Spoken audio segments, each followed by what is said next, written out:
Louvado seja Deus. E de grande valia. Eu não estou falando aqui, glória a Deus, no sentido material, estou falando no sentido espiritual. Louvado seja Deus. Então alguém questionou: para que o desperdício? Porque sempre vai ter alguém questionando a forma como alguém se coloca diante da presença do Senhor. Louvado seja Deus. Porque sempre terá alguém com uma adoração diferente que vai trazer questionamento no ambiente em que estamos. Louvado seja Deus. Louvado seja o nome do Senhor.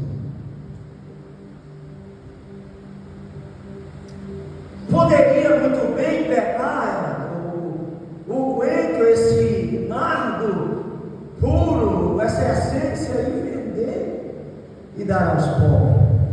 Louvado seja Deus.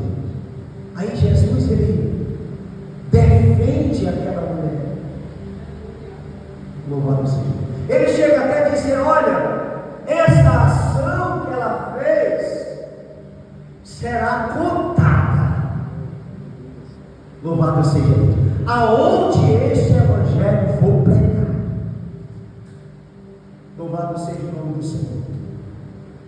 Ele vai dizer: sempre vocês terão os pobres no meio de vocês. Louvado seja Deus. Mas a mim,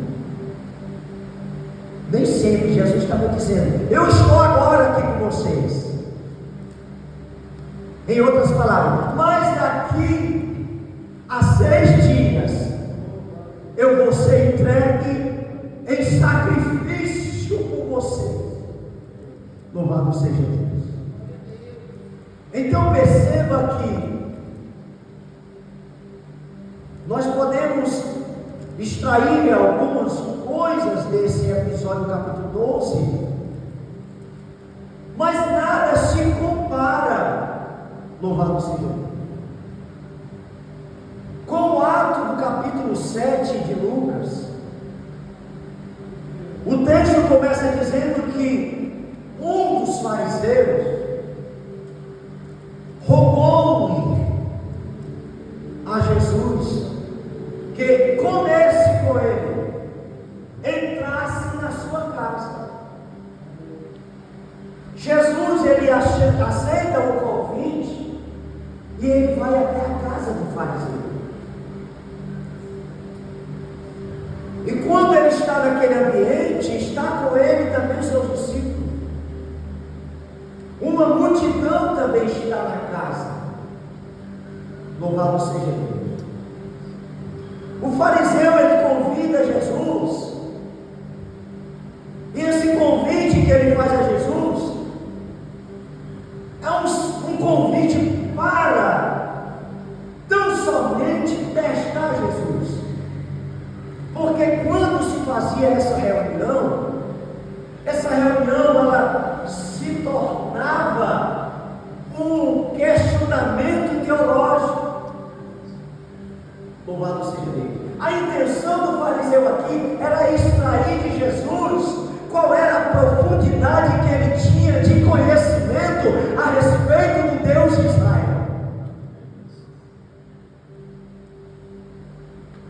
Eu chego até a falar também que a atitude do fariseu não somente foi experimentar Jesus, mas ele sabia que o nome de Jesus estava em evidência. E quem é que não quer estar perto de alguém que está em evidência? Louvado seja Deus. A localidade em que o capítulo 12 fala daquele episódio era Betânia. Aqui é Naim, a cidade de Naim. Louvado seja o nome do Senhor. Perceba, meus queridos, que o fariseu, ele convida, Jesus senta na mesa com eles, e lá começa, louvado seja Deus, Algo surpreendente é que a notícia chegou até uma mulher. Lucas, ele vai destacar, ele não vai dar o nome da mulher, mas ele vai destacar que essa mulher era uma pecadora. No episódio capítulo 12 de João, ela é Maria. Aqui, Lucas vai dizer que ela era uma pecadora. Eu não sei de que forma a informação chegou, a notícia chegou até os ouvidos desta mulher, mas Lucas vai dizer assim: eis que uma mulher da cidade, uma pecadora, sabendo que ele estava à mesa em casa do fariseu, levou um vaso de alabastro de unguento, e estando por detrás, louvado seja o nome do Senhor, aos seus pés. Quando essa mulher toma essa atitude, aquele ambiente já não se torna mais o mesmo. Levanta-se um questionamento, e o primeiro questionamento que surge é no coração daquele que convidou Jesus para entrar na sua casa.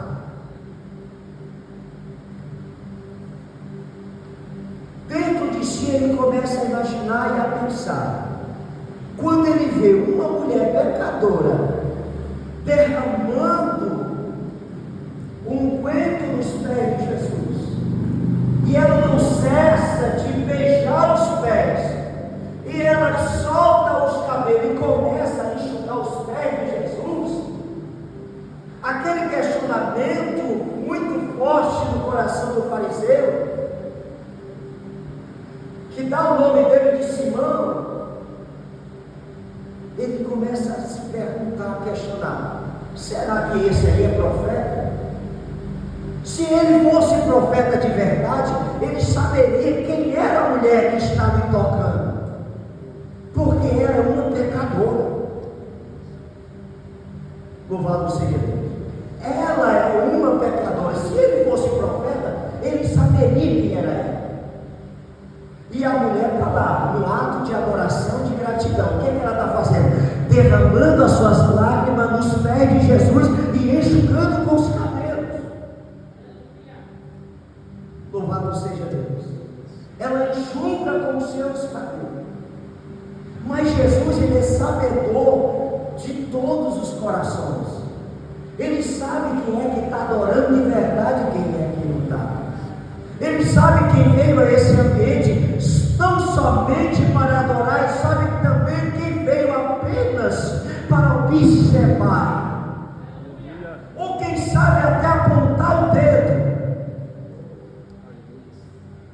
Ou vocês acham que o ambiente é diferente? Louvado seja Deus. Então Jesus, ele já conhece o coração daquele homem, e ele chama ele pelo nome, dizendo: Simão, tu estás vendo essa mulher? Eu entrei na tua casa e tu não me recebeste com óculos santo, tu não me recebeste com beijo. Eu entrei na tua casa e tu não lavaste os meus pés. Mas desde a hora que eu entrei aqui, essa mulher não para de derramar as suas lágrimas nos meus pés e enxugar com os seus cabelos. Eu entrei na tua casa, foi tu que me convidou, Simão. E tu não ungiste-me com óleo. Sabe de uma coisa, irmãos? Não basta somente convidar Jesus para entrar na casa. Porque quando você convida alguém para entrar na sua casa, você não vai receber essa pessoa de qualquer forma, vai? Qual é a nossa cultura aqui hoje, no estado do Ceará? Lá, aleluia, lá no Japão, na China, quando eles convidam alguém para ir à sua casa, o que é que eles fazem?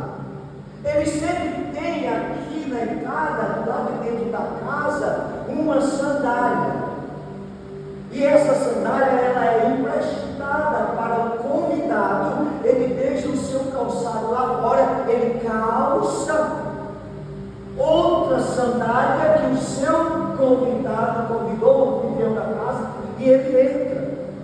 Aqui, lá, os judeus eles tinham o costume de convidar. E o que é que eles faziam? Lavavam-se os pés. Quando eles lavavam os pés, eles recebiam e com um beijo, que a Bíblia chama de ósculo santo, eles pegavam, ungiam aquela pessoa, louvado seja Deus. Por que a unção do óleo? É porque naquela época as caminhadas eram muito longas, o sol estigante queimava, e aquela unção sobre a pele, não sei se nos braços, nos pés, no rosto, ela mantinha a pele sedosa na sua originalidade. E essa forma de receber um convidado era honras que estava se dando ao convidado. Qual é o nosso costume aqui? Você convida alguém,